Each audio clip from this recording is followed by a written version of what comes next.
Good day, everyone. Welcome to the All About Us podcast, where we also have real conversations about real life. I'm your host, Carl Allen, and today we're diving deep into some powerful topics that affects millions of lives.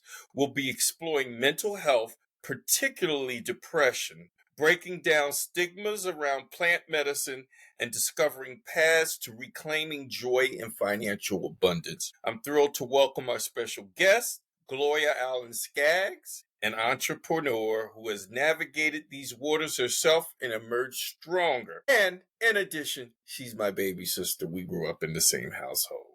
Gloria, thank you for being here today. Thank you for having me. Well, our first topic today is going to be breaking the silence on depression.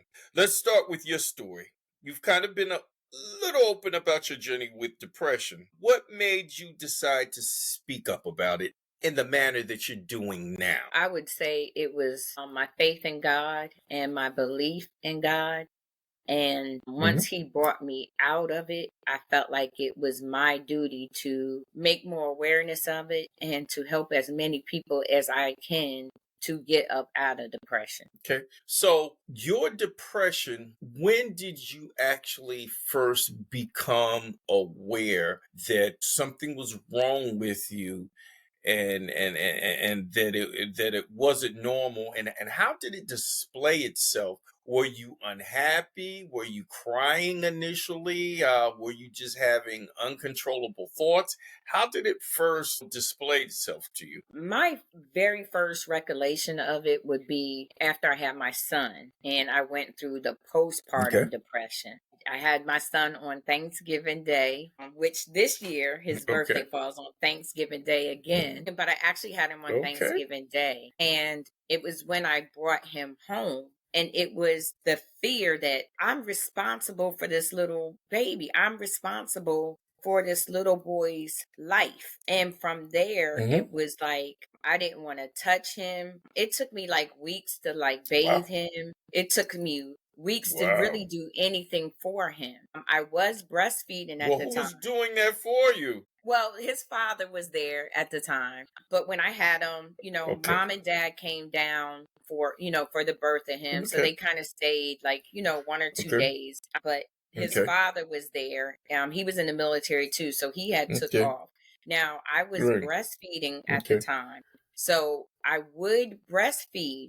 But the whole time and because I knew that was at least for the first 2 to 3 months of his life, that was important to get those nutrients in his body. So I did that, but I would cry the whole time that I was doing it.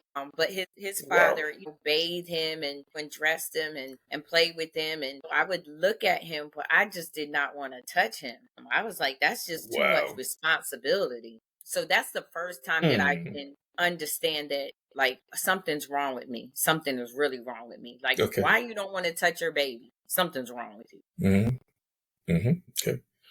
Okay. And so when you came to that realization, did you try to seek any treatment or did you just kind of like stuff it and just deal with it? I pretty much just kind of like stuffed it. I never got any treatment because, there was this stigma that, if you go to therapy or if you're seeing a psychologist or something like that, that was Right. deemed for crazy people. And so I didn't want people to think I was crazy or anything like that. So I just kind of just put it on the back burner and was just like, girl, you just got to deal with this. Like, you just got to deal with it is all I just kept telling myself. But the whole time, just feeling horrible inside. And yes, you have all these negative thoughts that come in your head, like you're not a Correct. good mother, you're gonna drop him. Who told you that you could be a mother? Like you just have all types of negative thoughts that come into your head. And it's kind of strange for me because I never really had to deal with depression. Yeah. And my depression, whenever something gets overwhelming for me, I just lay down and go to sleep. And then when I wake up, my world is just so much better. But the reality of me and the realization is depression was because the last two women that I've been in relationships with, they dealt with depression.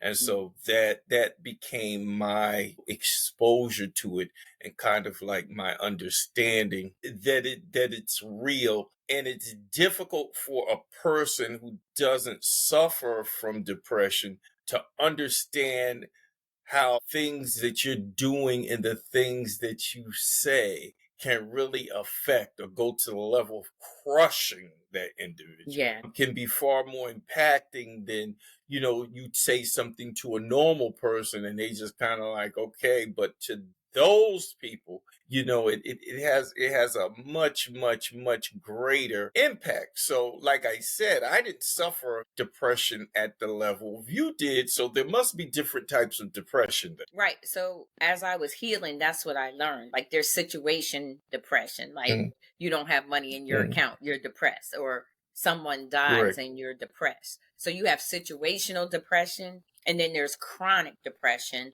along with panic attacks, Okay. anxiety, and suicide. So I went all the way to the hilltop with mine. If I'm gonna be depressed, I'm gonna be all the way depressed is what I went. I can laugh about it now, but it just was not funny, going through it. Right. I just thank God. That's all I can say is I just thank God. Well, that's good. That's good. Many entrepreneurs face mental health challenges, but feel pressure to maintain a perfect image. How do you navigate that? So with entrepreneurship, we take it too personal. Meaning when somebody says no, like they're not interested in your business, we take it as they're saying, no, they don't want me. Like we're taking it like they're rejecting you personally, but they're not rejecting you. They don't know you. But at the time right now, the opportunity that you're offering to them, they're not open to receive it. So as an entrepreneur, especially in network marketing, where you meet all different types of people, you got to understand that it's just not right now. Like they didn't get enough information in them to really understand what the business is or how the business can really help us or help them. Okay. Now with you being an entrepreneur and also dealing with depression, did you deal with the depression first, or did you kind of start negotiating the path to healing from your depression through entrepreneurship? That's a really good question. Really feel like God kind of brought both of them in together for me. Because when I met the person that brought me into the business, I was just like, look, I've been dealing with depression for 20 years. I'm still here, even though I did try to kill myself 3 times. I'm still here. I'm still here for a purpose. So let me just find a way to just deal with this depression. Okay, if you cry, you cry, But I went through alcoholism, trying to mask the pain. I went through a lot of different things just trying to mask the pain of depression.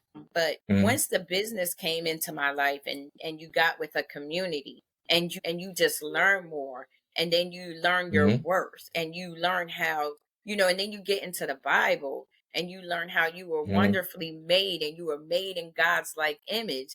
And it's just like, well, how can I not love myself?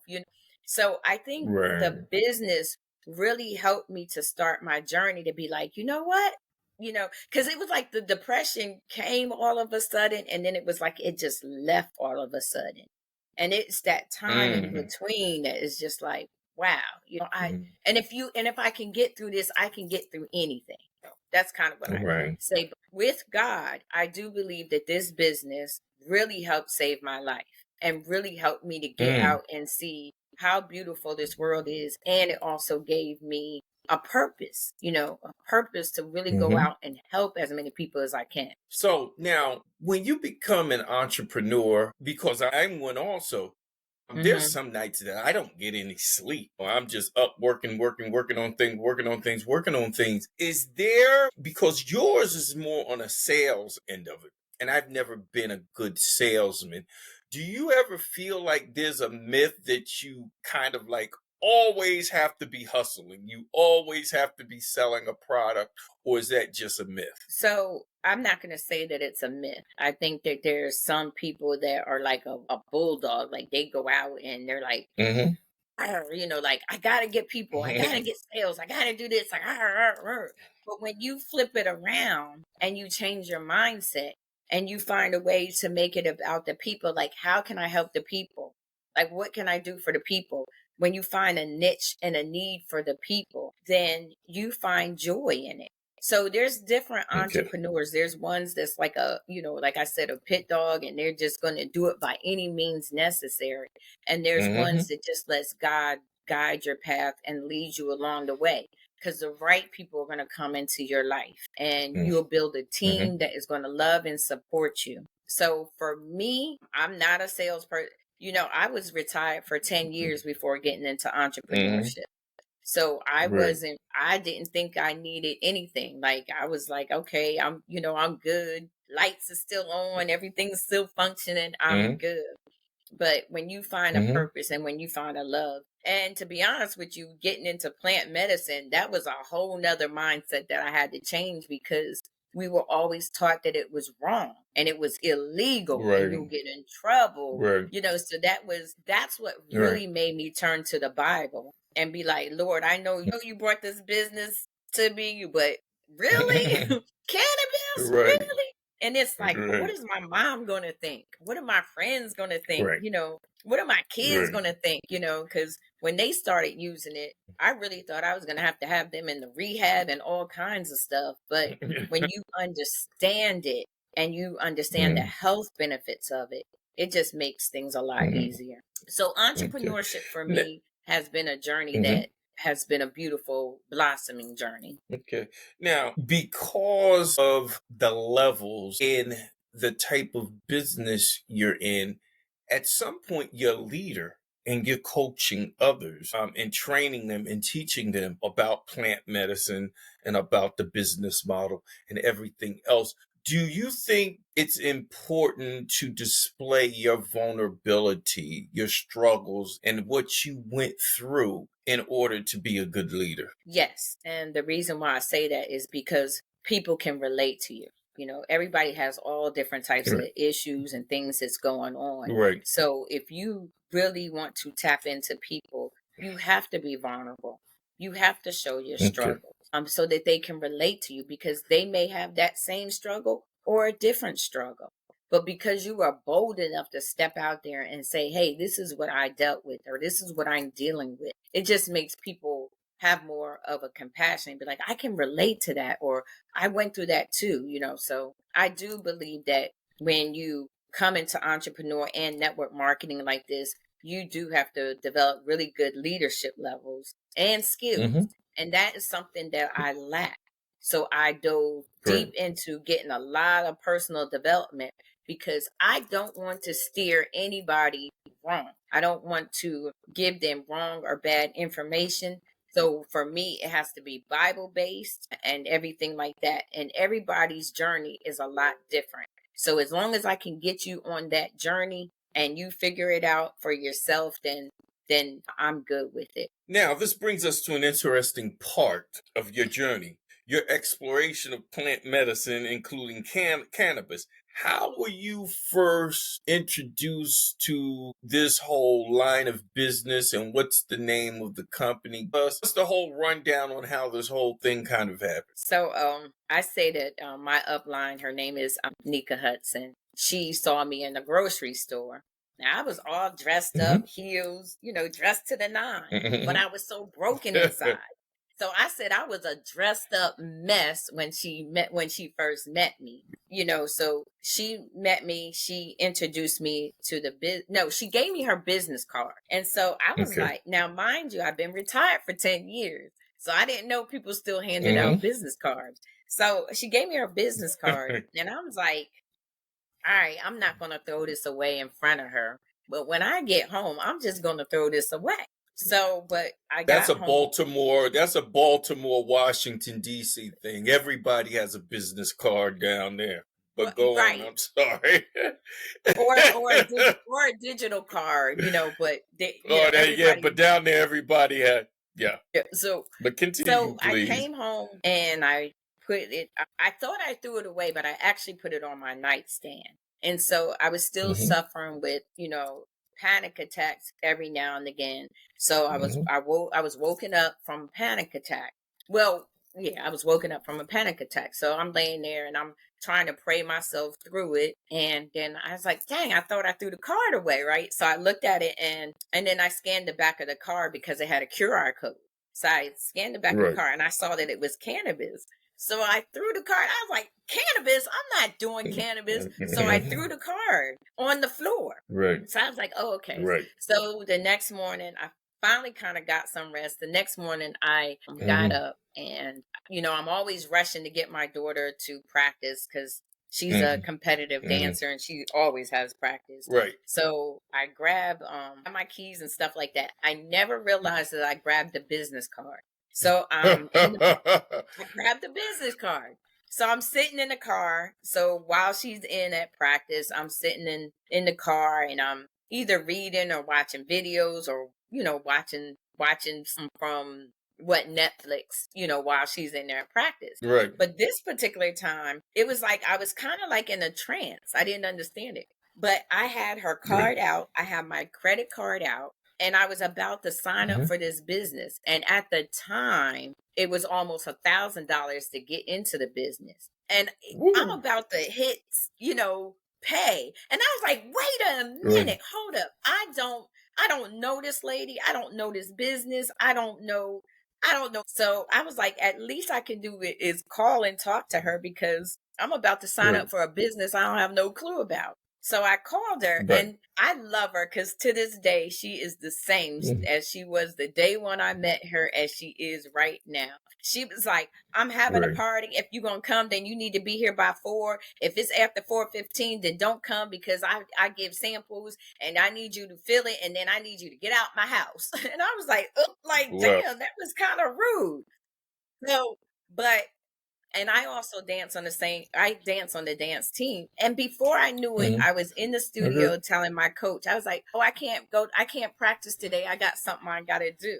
And I was at her house that night and I ended up signing up that night. And I never even knew about the compensation plan until after I got into the business. And then I understood the compensation plan. So I was just like, oh, okay. So that's how I really got into the business. And then through the business, I, like I said, I found out more about the plant, and I started doing my own research because people can tell you whatever they want to tell you, but you need to research things for yourself. So that's my journey of getting into the business called Cantaglo. And it was really that last statement from the CEO that said, making people happy. And that's what I desired for so long, was to be happy.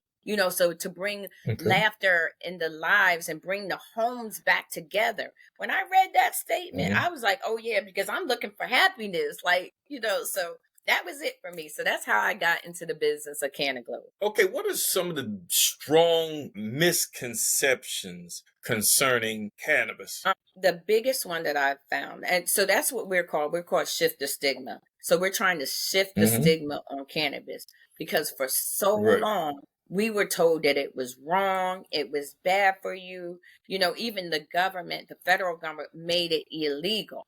And when you find out the reasons why they did all of that, it just makes you mad. It just makes you mad. Well, a lot of it was racially based. It was Yes. racially based because they considered cannabis was considered a black man's drug. Right.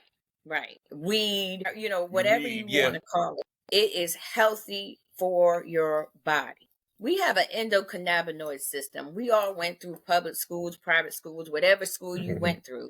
And not in one of those health classes did they teach you about an endocannabinoid system.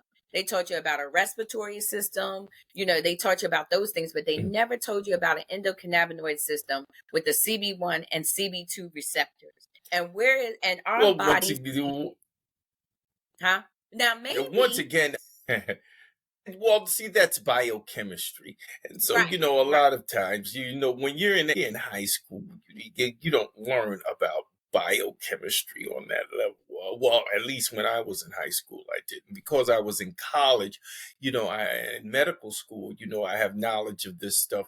But still, once again, cannabis is not something that, was spoken of in a positive manner, even at those levels.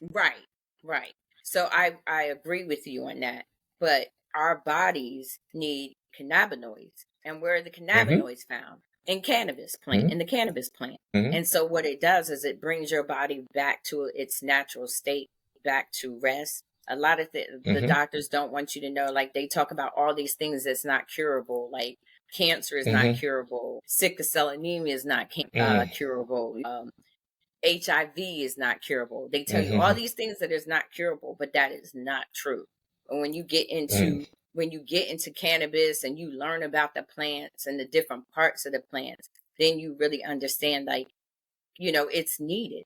More and more doctors are getting more into the cannabis and healing and plant healing and things like that. Excuse me. Well, see, one of the things that makes it very difficult is because cannabis was, from its inception, introduced as a recreational drug. Right. Versus being, introduced as a medicinal drug. And once again, the medicinal approach comes from a totally different angle than, a recreational use. From a recreational use, okay, they have this name of weed, or it might be Kush, or it might be Haze, or it might be whatever. But the people partaking in it didn't know if this was a sativa or this was an indica, and what the influences of those different two types had upon the body. And that even within strains in the sativa branch or the indica branch, they have different levels of THC and other cannabinoids that bring about different effects. And so once again, it's just like the initial exposure of cannabis kind of makes it an uphill battle to get people to even think about it from a medicinal standpoint. And I think we're kind of getting to that now with a lot of the scientific research, and now they're breaking different things down to people concerning some of the benefits concerning it. So what are some of the products? Can you show us the name or the logo of your products? Yes, I can show you. I think I have the logo here. Oh, I should have got my shirt. It would have had the logo. So I'm gonna say one of our biggest sellers on the website is, we have a pain bomb, and it's 1,000 milligram. Now, this is just a little sample size that I pretty much give out to people. but it's a pain Mm-hmm. balm.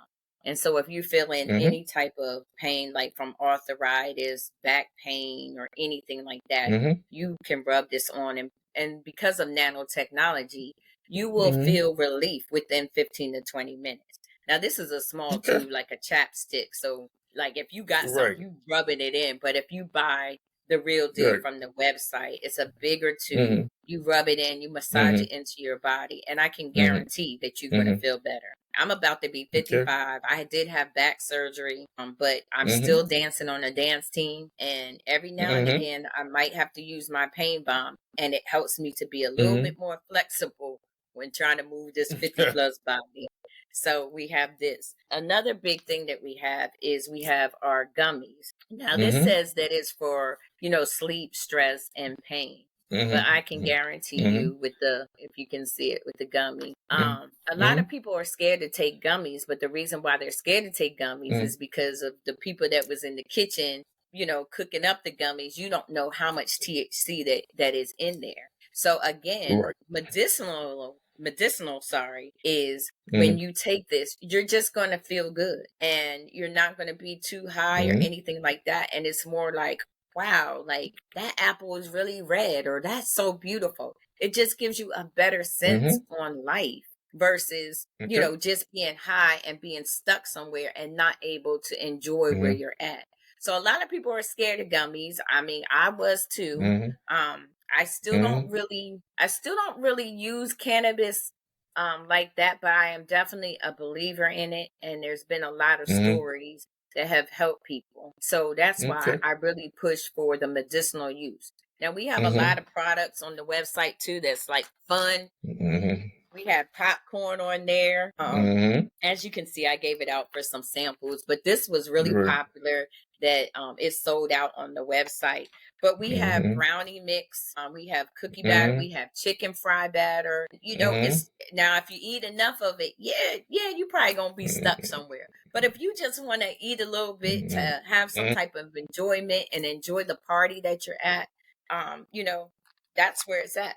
We have a mushroom line too. Okay. If you can see that, we have a mushroom line. This is reishi. We have Mm-hmm. shaga. We have over 300 products on our website, and Wow. it's growing.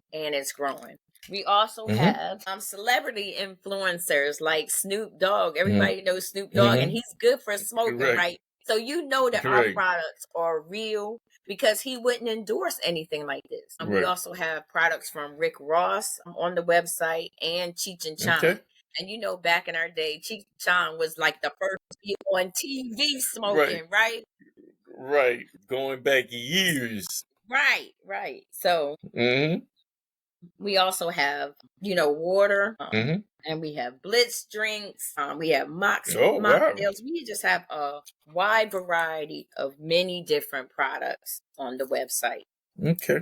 from Okay. And what's it? medicinal to recreational. Okay. And what's the name of the website? Well, my website, I mean, I would probably have to type it to you so that you could probably put it Okay. on Well, at the no, bottom. just But say it. Just so say it. So the it's audience. yeah, it's Cantaglo. Well, each person that comes into the business, you get to name your own store. So Mhm. you actually have your Right. own store. So mine Right. is But called what is the name? it's Go ahead. Say Cantaglo. what's it's Cantaglo. Cannaglo.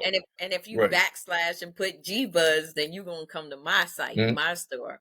My store is called G Buzz, but the company is called Cantaglo. Okay. Okay. So I'm going to do some rapid fire questions here. What's one myth about depression you want to bust? What's one myth about depression you want to bust? It's not real. It's not real. Okay. Okay. So a lot of people don't think it's real. They think, you can control it or you're just Yeah, faking you or, really can. You really can. you just want attention. Okay. Yeah, Second question. The biggest misconception about plant medicine. that is harmful for you. Okay. Okay. I go with that. What's the first step someone should take if they're struggling with depression or any type of mental health? To be honest with you, I would say the first step is really getting help. It really is. And Okay. then Yeah, once you need to see a doctor. yeah, you really do, because really that doctor for some reason is giving you a mental comfort. So I would say seek a doctor, because you need that mental comfort to know that, to give you the strength, because it's step by step, and it gives you the strength to overcome it. But I also would say get into the Bible, read the word for yourself. Yes, go to church, talk to your pastor, your preacher, your deacon, anybody like that.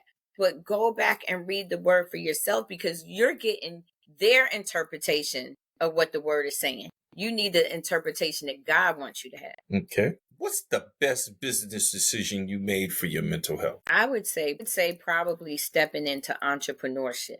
I'm not saying this business, this was for me, but anybody, I would say entrepreneurship, because you will learn personal development.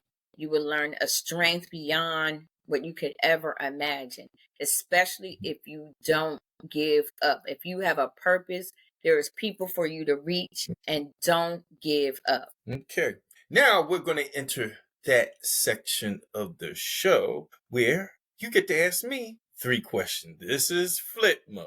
So what are your 3 questions you have for your big brother? The first question I have is, what made you decide to do a podcast? What made me decide to do a podcast is because I hear a lot of things that people are saying all the time in normal conversation and being put on the internet. And it's misinformation. It's misinformation. And so we live in a day and age now where people just like to talk.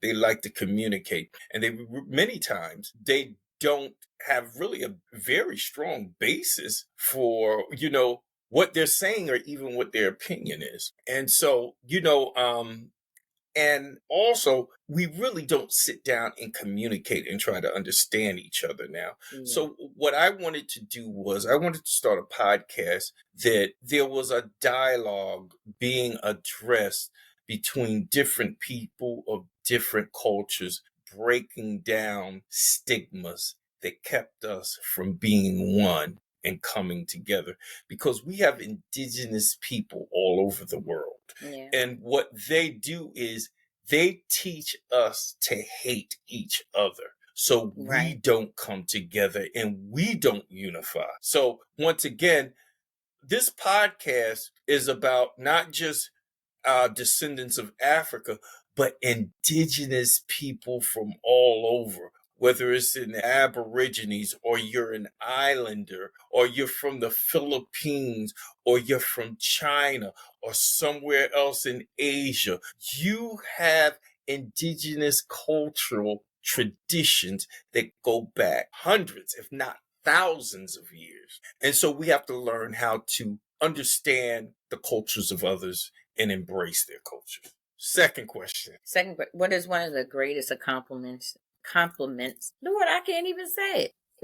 But you know what I'm trying to say. But what is one of your great accomplishments in life? My greatest accomplishments, the fact that I can look at my children, and I wasn't always the greatest father, but the Lord really blessed me with what I would consider good, decent children. Yeah. And in spite of that, and just to be able to look at them and see bits and pieces of me in each one of them.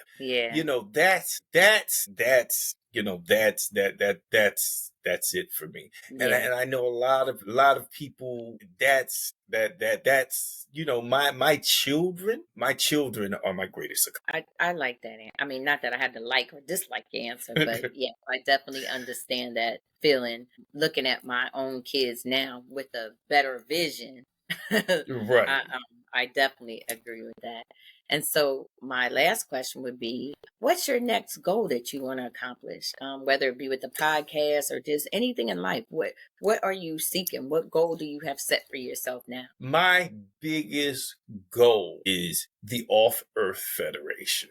And it's a conglomeration of nonprofits that are going to move the mining of minerals and materials off the face of our planet so that we stop destroying our planet. And we actually start mining asteroids and near Earth satellites. And this is something that's 5-6 years into the making. I have designs of vehicles, engines, crafts, the systems that must be developed and everything. This is something that I've been working on for a very, very long time. All this stuff with all this technology and this EV, the electric batteries and all this stuff, a lot of people don't realize the amount of minerals required. And we're digging up our earth, and in the process of digging up our earth to get to these minerals, to produce all these electronics and technical devices, we're destroying and polluting our earth. So if we can stop doing it here, doing it in outer space, and bringing the finished product. So that's my greatest dream. So I think kind of big, but that's what it is. Before we wrap up, what message would you like to leave our listeners? The biggest thing is I know we always say knowledge is power and things like that, but I really want people to stop watching TV, stop watching these soap operas, stop watching these real of all that. You are your own story. You are the you. Pay attention to you. You know what I'm saying? Instead of the TVs and things like that, because that's just entertainment to take away from your mind from knowing who you really are and the power that lies within you. You get so wrapped up into what everybody else is doing. What are you doing? Pick up a book, read. It doesn't have to be the Bible, but read and get into something that really drives passion to you of what you want to do. Just like your passion is, stop destroying our earth. You know what I'm saying? But you had to read up on it. Somebody had to tell you. You had to read up on it to know that this is what's happening for you to develop a passion like this. I want to fix this. So if people would get away from the news that is fake and stop watching the TV and find something passionate that is really driving them, then they'll seek out and then they'll find a love for something else. They'll find a need that they can fulfill. And they'll be helping themselves while helping others. So that's really what I want people to do. I want people to find their power within them, love themselves, and be able to turn their passion into some type of financial gain for themselves. Well, I think this is a short, but it's a powerful show. But the only reason I'm cutting it a little short is because I'm going to bring you back in a month after I receive the products that you send to me, and I can give them a try, and I can give my own critique on these products, and we can talk about them and talk about their uses. So my sister, my baby sister, I want to thank you, Gloria, for this powerful conversation for our listeners. And I want you to also remember you're not alone. Question: do you have any resources that people could use for mental health support? Do you know of anything online or where they should go or who they should call? So when I look back on it, my first journey, first of all, you gotta love yourself. Going through depression, you think that, you're not worthy. You feel like you're not worthy. You feel like nobody loves you, and things like that. And then you're seeking outside of yourself for help and guidance. So the first start of it for me was I had to learn to love myself, and I had to learn that I am worthy and I was designed for something. So I had a good friend of mine that I went to high school with. She created a self-love candle for me. And I would have to light that candle, whenever I was feeling down, I would have to light that candle. And then I would have to look in the mirror and say certain affirmations like, I am beautiful. I am worthy. And, in the beginning, you seem like you're crazy for doing it and you sound like you're crazy. But if you just never give up and you just keep going and keep pushing through. So through that, so I had stopped taking medications a long time ago, because they had me on medicine to put me to sleep, medicine to wake me up, and I was taking medicines 3 times a day for certain things. Well, it throws your biochemistry off, throws your whole body off. It can. Right. So it was just like, then you suffer from weight gain, then you go through weight loss, then you go through hair loss, then you go through your face breaking out, So even though I was taking the medicines, thinking that it was helping to heal my depression, it was causing so many other things to get out of whack inside of me. Right. So I was just like, all right, I'm done with this medicine. Like, it's got to be another way. It's got to be another way. And so again, I just said, And you know what? I'm going to be depressed for the rest of my life. So let me just learn how to deal with it. And like I said, it well, wasn't until your way out was Cantaglo. So right. I want to ask you, when people go to this podcast and when people go to our page, is it okay if we have your contact information, your business site, and anyone interested in Cantaglo, they can get in contact with you, get some more information, ask about some samples, maybe even join. So we're going to have my sister's social media information and contact information, on the page for this podcast here. Gloria, I just want to thank you for taking your time out. You're a busy woman with my niece and your so many different things going on and traveling, taking her all over the place to dance and model. And so I know you're a busy person. So I just thank you for taking the time out to come and spend time with us on this show and share this information with our listeners. So I hope to see you soon in a month. Yes, Love you, yes, sis. yes, yes. Thank you. Take Thank care. you. Thank you. Okay.